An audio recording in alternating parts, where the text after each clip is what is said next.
Kalau jumlah pernikahan di masa pandemi ini ya, dibandingkan dengan tahun sebelumnya, memang sih ada mengalami peningkatan. Tetapi sejatinya bukan karena pandemi ini terjadi pernikahan usia anak.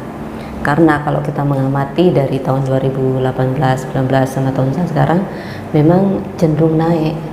Jadi kan tahun sebelumnya belum ada pandemi, sekarang ini ada pandemi. Tetapi efek dari pandemi itu adalah ada belajar jarak jauh.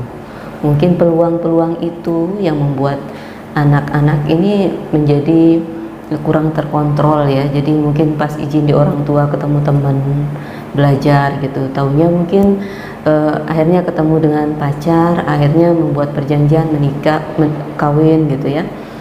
Nah, hal-hal kondisi tersebut ketika berada di keluarga-keluarga yang orang tuanya mungkin tidak terlalu ambil pusing dengan pernikahan usia anak, akhirnya begitu anak-anaknya lari kawin ya disetujui saja mungkin ya, seperti itu. Sehingga kalau bisa dibilang memang sih perilaku di masyarakat kita kan memang masih tinggi untuk menyadari bahwa pernikahan usia anak itu sebenarnya sangat harus kita tentang bersama ya, sehingga kalau terjadi pernikahan usia anak, karena itu adalah merupakan cikal bakal awal beberapa masalah yang mungkin akan berkembang ke depan, bahkan mungkin lebih fatal dari pandemi ini. Kalau misalnya terjadi pernikahan usia anak yang banyak, ke depan masalah-masalah kita akan semakin banyak.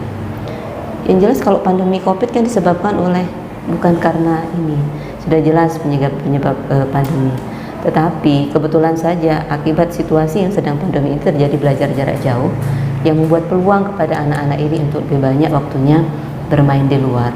Walaupun dalam konteks pandemi diarahkan untuk lebih sering di rumah dalam pengawasan orang tua, tetapi tidak optimal mungkin proses atau harapan itu terjadi, sehingga beberapa mengambil keputusan seperti itu.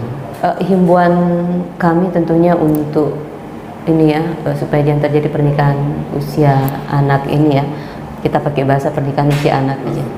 Pernikahan usia anak ini pertama, kalau untuk masyarakat ya, masyarakat harus menyadari bahwa pernikahan usia anak itu tidak baik, sehingga yang punya tanggung jawab sebenarnya bukan hanya pemerintah tapi keluarga lah.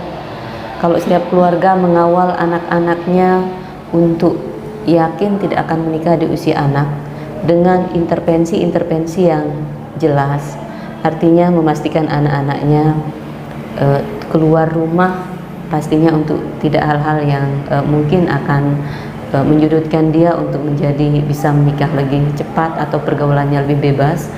Kemudian dari pihak pendidikan juga mungkin dalam situasi ini perlu mengingatkan kepada semua anak didik kita, walaupun sekarang tidak bisa bertemu atau mungkin melalui media ini, untuk mengingatkan jangan melakukan pernikahan usia anak, karena bagaimanapun tentunya semua itu akan mengakibatkan kerugian-kerugian di anak sendiri, keluarga, bahkan masyarakat dan negara ke depan.